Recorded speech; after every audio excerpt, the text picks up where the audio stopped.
I am Shakyamuni, Gautama Buddha. I opened my eyes to the suffering of life and broke the chains of causality. Today, there is a flood of expressions like, I want to find my true self, and I am searching for who I really am. It's like trying to grasp the illusion of the moon reflected on a river. Trying to grasp the ungraspable is itself the root of suffering. Once, as a prince who had everything, I was never truly fulfilled. I renounced the world, subjected myself to austerities, and even in the extremes of physical endurance, I could not find the self. But one day, I realized there was no fixed I to be found anywhere. To those who say, I don't understand myself, I ask, what is self? Is it the body, thoughts, or emotions? All these are ever changing. To call them the true self is a precarious illusion. In fact, as long as one clings, what ought to be seen becomes invisible. So I shall say, do not seek, annihilate. The self is not something to protect, but a bond to untie. Why is this message important now? It's because everyone is trapped in the prison called self, suffering. They craft identities on social media, compare themselves to others, and are always searching for the real me. Yet it is a labyrinth without an exit, for a steadfast self does not exist. Today, I share one truth. The search for the true self is the root of suffering. This is an eternal truth. I will now unravel this core idea, but fear not. It is a journey of liberation from the suffering that resides within each of us. Some embark on a journey to find themselves somewhere in the world. Some retreat to their rooms, listening intently to their inner voices in search of their true selves. Yet others ask someone, who am I? Thus, people embark on a journey called self-discovery every day. However, it is a strange journey, because the self they are looking for does not exist from the start. What happens if you continue searching for something that doesn't exist? Naturally, an endless suffering awaits. To begin this story, let me present an intriguing figure. A 2024 psychology survey reveals that a staggering 68% of Generation Z report feeling lost. Many of them, seeing the authentic selves of others shining on social media, try to define their own contours. Yet what they see is merely an edited illusion. The more they compare, the more they lose clarity of themselves.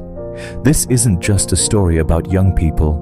Adults too confuse their roles, titles, families, and hobbies with themselves. When they lose these masks, they suffer, wondering who they are. So we must ask, was there really ever a self in the first place? Here, I promise you a reward. By the end of this story, you will realize just how meaningless and precarious the act of searching for oneself truly is. And you'll discover the profound freedom and peace that come from dissolving the illusion of the self. For I, too, once relinquished everything and liberated myself from all suffering by extinguishing the self. I called it nirvana. What lies at the end of this story is neither self-affirmation nor self-discovery. It is self-annihilation. There, at last, is the end point of the endless journey. Come, let us walk together beyond the illusion of self-discovery. In today's world, the concept of self is questioned more than ever before. Everyone asks, who am I, and how should I live? Self-actualization, self-esteem, personalization, identity. These words aim to guide people deep into their own essence, much like monks in ancient times. But does this path truly lead to awakening? Isn't this quest actually creating more suffering? Take social media, for example. It's a place where everyone creates their picture-perfect self. Perfect breakfasts, tidy rooms, smiles on vacation. These posts create countless ideal selves, spreading the illusion that we must aspire to them. With each new post we see, our own truth fades. It's like losing oneself in another's dream. Furthermore, consider modern work styles. The choices of careers, side jobs, and personal branding pose the question, who are you in the professional realm as well? Live with what you love. This slogan drags many into the hell of searching for their passion. Yet, despite this, we still can't find ourselves. No, it's not that we can't find it. It's that there's no self to be found in the first place. But we don't want to admit that. So people become anxious, and the more anxious they are, the more they desire to be something more than what they currently are. As a result, they depend on recognition from others and try to convince themselves, "This is who I am," only after receiving approval. Where does constructing such borrowed selves lead us? Here I want to ask, why are we so obsessed with the self? Why do people suffer from the obsession that I must be this way? It's because they are trapped by the compulsion that I must be someone. But this very obsession is the deepest source of suffering. This era, this age of self-worship, is precisely the result of that obsession with self-discovery running wild. And my words resonate because, amidst this chaos, many people are instinctively starting to feel it. Is this the right way? That is the first step toward awakening. I was born approximately 2,500 years ago as a prince of the Shakya clan into a world where all pleasures and safety were provided. But I realized something. Beneath the beauty of that world lay unavoidable sufferings such as aging, sickness, death, and separation. At that moment, I questioned, is there nothing in this world that is unbreakable? How much of myself is genuine? What I sought was truth. And when I reached that truth, I understood. The very notion of self was the beginning of all suffering. I called this non-self. Humans are a bundle of 5 aggregates: form, body, sensation, perception, mental formations, and consciousness. These constantly change, and none are fixed. Yet people cling to them, believing this is me. But that's like calling a handful of sand caught in the wind myself. The sand is momentary. Grasp it and it crumbles. Let it go and it drifts with the wind. Understanding this nature leaves no reason to cling to self. Furthermore, I taught, to escape this suffering, you must understand the 4 noble truths.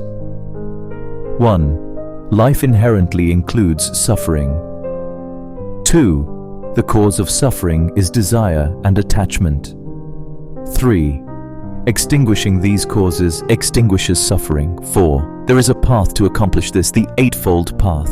The key among them is right view, the wisdom to see things as they truly are, recognizing that the concept of self is an illusion, and understanding that believing it to exist is the root of suffering, marks the beginning of liberation. I confirmed this through my own experiences and introspection. At the culmination of meditation, I awakened and became the Buddha, the awakened one. In that moment, I was freed from all questions. This philosophy of non-self has transcended time and continues to be spoken of today, because it is not merely a teaching of the past. Rather, it is a teaching necessary for this modern age, where many suffer from the illusion of self. Now is the time to listen closely to its message. Do not seek, extinguish. It speaks across time, reaching deep into your heart. So how can the teaching of anatta, or non-self, be interpreted in this modern era? In contemporary society, finding oneself is said to be a journey towards establishing identity and self-actualization. However, at its core lies this strong illusion that there must be an unchanging self, some essential core. Psychology tells us to discover your true self. Business urges us to articulate your strengths. Social media provokes us to express the real you. All of these are based on the premise that there is value in unearthing the self. But from my perspective, this is fundamentally mistaken. The self is not something to be unearthed. It's a flowing phenomenon, not something fixed and immutable. Clinging to it is the very beginning of suffering. Look at the people working in corporations. They equate themselves with their career or title, and when they lose it, they feel like they've fallen apart. But wasn't that self just a castle built on the illusion in the first place? The same applies to romantic relationships. When one believes that, with this person, I am my true self, they crumble when that identity shatters. But that was merely an I defined by the other person. In my words, the 5 aggregates are empty. The body, emotions, will, and perception all have no essential substance. They are empty. So how should we live? The answer is this: live as a flowing existence without a fixed image of self. Amidst changing circumstances, be flexible and light. Accept roles and relationships as temporary. When you release the grip of "I should be this way," suffering departs. This is not resignation. On the contrary, this is liberation. Stop prescribing existence and let yourself flow with it. There lies incredible freedom and peace. In today's confusion, Buddha's voice would resonate. You don't need to become anyone. Don't fear being no one. That is my timeless answer. Let me pose a question. Which is scarier, losing yourself or being unable to find yourself? This question leaves many speechless because both involve an element of fear. Losing yourself means the collapse of social status, relationships, roles, and beliefs. Many equate it with death and strive desperately to protect their sense of self. On the other hand, being unable to find yourself feels like drifting aimlessly without a life anchor. This also becomes an unbearable anxiety for many.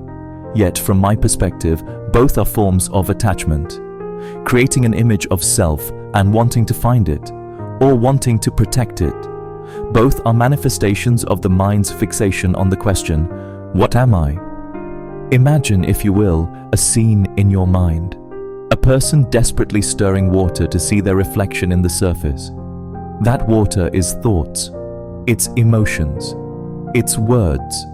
The more you stir it, the more your reflection distorts and becomes invisible. So, what should you do? Stop stirring and let the water's surface calm. Then, even if you see the face of self, you'll realize it's merely an image, not reality. Is that frightening? No, it's liberation. There's no need to find yourself, no need to protect yourself, because there was never a fixed self to begin with. Now, let's present a choice. Will you continue an endless journey to find yourself, or release the illusion of self and embrace the freedom of simply being here and now? The answer to this question is not one given by someone else. It is for you to discover within the silence of your own heart. In this silence, I urge you to listen closely. The question lies within the answer, and the answer exists beyond the question. The modern world is transforming at an incomparable pace compared to the era I lived in. Technology is, quite literally, approaching the hand of God. Artificial intelligence mimics human knowledge. Social media instantaneously amplifies individual voices globally, and the metaverse has begun to create new realities. Yet, simultaneously, people are more confused than ever by the question, who am I? We must recognize this contradiction. AI extends our thought processes. However, it doesn't reinforce the existence of me. Rather, it begins to dissolve the boundaries of me. On social media, a single individual can embody countless personas. Happy on Instagram, intellectual on X, humorous on TikTok. Are these personas the real self, or are they calculable illusions? To my eyes, it seems like a modern reenactment of egolessness. The self is not a fixed entity, but a collective phenomenon that emerges in different contexts. Then, one might say this: modern technology is converging with the Buddhist worldview, particularly the concepts of emptiness and dependent origination. Nothing exists independently. Everything temporarily arises through relationships. AI likewise generates personality through its relationships with a multitude of data. We humans also construct a self through our relationships with society, context, and technology. So, in this future trajectory, what will set us free? It is not the effort to ascertain ourselves, but rather the courage to dissolve ourselves. In a future where we wear different avatars in virtual spaces and AI generates our expressions, the question of "who am I" may lose its significance for us. However, this is not something to fear. Instead, it is an opportunity to be liberated from the fixation on me. The direction of modern technology is the realization of egolessness. Bodies and personalities become fluid, and consciousness is extended within the network. At that moment, humanity will finally grasp the form of an existence unattached to me. And at that time, my voice will echo once more. Do not seek, extinguish, and be free. Listen to the silence. Within it lies a truth more eloquent than any sound. Rivers flow, winds sway, life sprouts and fades away. Yet, they claim nothing. They simply exist. The true essence of this world is already there, before it is ever spoken of. Similarly, the concept of self is born through words, and without them, it disappears without a trace. Once, I sat in a long silence, just sitting, that's all. Yet within that silence, the world spoke to me more clearly than words. "Do you need a self?" it asked. Does a flowering plant need a name to bloom? Does the waxing and waning moon need a definition of moonness? The word "I" can be convenient at times, but when treated as absolute, it creates walls. Walls generate boundaries, and boundaries breed conflict and suffering. So, I came to think of it this way. Selflessness is not about denying oneself, but about dissolving the contours of oneself. When the contours dissolve, the boundary between others and oneself becomes thinner. What then? Pain no longer belongs solely to oneself. Joy too is no longer the possession of just one person. It's not that the world is within me, but that I merge into the world. This feeling might shatter if put into words. That's why I leave this truth in the silence. When you're weary of the voice searching for yourself, please remember, even without searching, you exist. Know, as something beyond even you, you are already here. There is no need to reject this stillness. It is a gentle breeze letting you know that a world without suffering already resides within you. Now you have realized how the act of searching for yourself can lead to deep confusion, and how the concept of the true self is an illusion built upon attachment. Let me impart the wisdom of action to transform this understanding into your daily journey. The Eightfold Path. I taught was a practical route to liberation from suffering. Let's reframe it for modern times as the path to self-dissolution. Shakyamuni's modern, non-self action framework. Right view. See the world as it is.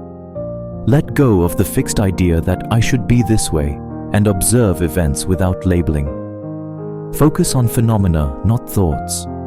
The truth lies in this moment's breath, sensations and occurrences.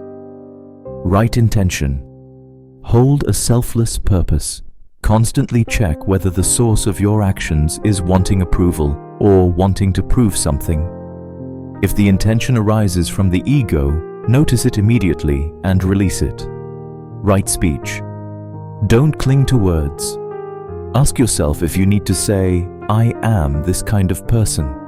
If words reinforce self-definition, silence is closer to the truth. Right action. Don't overplay roles. Are you too bound by being yourself in work or relationships? Avoid setting boundaries like, "This isn't my character," and act with flexibility. Right livelihood. Don't work solely for yourself. Question whether your aim is solely personal satisfaction. Consider what resonates with others and what you are delivering to whom. Let relationships, not profit, be your starting point. Right effort. Don't drown in the self you want to be. An overly idealized image of yourself can become a tool for self-denial. Every day, say at least once, "I am enough as I am now." That's where the journey begins.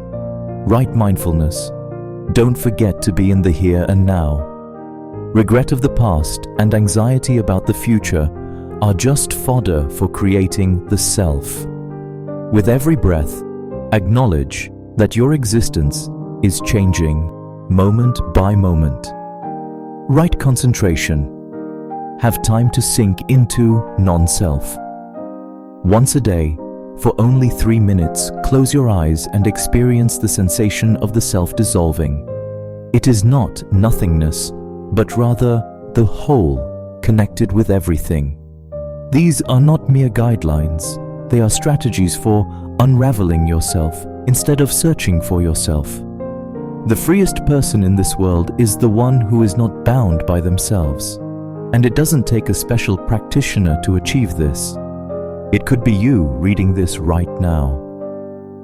So I ask, is that sense of self still necessary? What can you let go of right at this moment? That step is liberation from suffering, the ultimate wisdom of self-dissolution. Do not seek. Annihilate. These words, like water dripping on a rock, slowly seep into the depths of your heart. It's okay if you don't understand them immediately, just quietly savor the lingering resonance. Remember how exhausting it was to try to be yourself, how suffocating it was to keep acting as the real you. Think about how much energy you've poured into something without form, and how many nights you've spent tormented by the anxiety of not knowing yourself. But now you've realized, the self is not something fixed. It changes like water, like wind. When you try to give it a name or shape, that's where suffering begins. A flower doesn't say, I am a flower. The sky doesn't declare, I am blue. They simply bloom, expand, and fade away. We too can be like that. Instead of chasing the shadow of self, we can simply exist as beings living in the moment. When the question, who am I, arises, just ask yourself, is it necessary to answer that? There is a profound peace in that. The nameless existence is truth, is freedom, and is the gate to nirvana. Without adding or taking away anything, simply being. That state holds all the answers. The journey to find yourself quietly concludes here, but this is not the end. Rather, it marks the beginning of your true life as a being beyond the self. You have listened closely up to this point. In this silence, what remains in your heart? I am known as Shakyamuni. As one who is awakened and has dispelled the delusion of self, I have shared this discourse with you. What I wanted to convey to you was not a particular philosophy or ideology, just one truth. There is no true self from the beginning, and it is the act of searching that creates suffering. And when you do not turn away from this and extinguish the illusory self, only then can you breathe freely and softly for the first time. This is not self-denial, it is self-transcendence. I hope that this realization quietly permeates your daily life. The next time someone speaks of wanting to live authentically, please stop for a moment and remember, I is not something to be defined, it is something to be liberated. And if you felt any sense of calm or solace in this discourse, please do not end this journey here. There are voices beyond mine that speak across time. Sun Tzu, Adler, Hypatia, Socrates. Each carries wisdom that pierces sharply into the present, waiting for you. Return to this channel, deepen your thoughts, release your questions, and become truly light in being. Now the curtain falls, yet the soul has only just begun to walk. Now to those who have walked this path with me, though the narration has ended, the contemplation does not. In fact, this is where it truly begins. Do not seek yourself, destroy yourself. What does this phrase leave with you? Perhaps you still think, but I want to know myself. That's perfectly natural. The concept of self has been a long-standing companion within you. However, I see a subtle change in you. Doesn't the word self resonate a little less intensely than it used to? Aren't the identities you wear beginning to feel just a bit restrictive? That discomfort is the sign of awakening. It is not doubt. It is the entrance to certainty.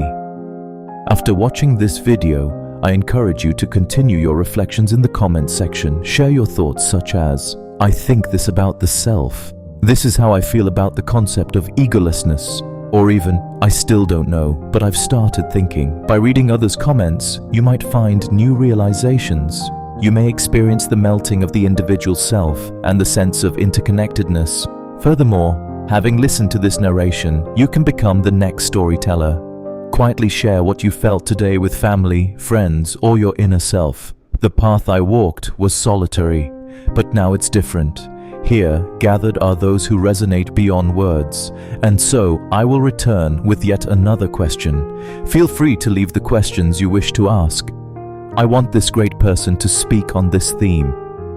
Such voices will become seeds for new wisdom. Questions are endless, but those who do not fear them are truly free beings. I hope today's narration has lit a candle deep within your soul. Quietly but assuredly. It will not fade in the darkness and will illuminate the path for your next step.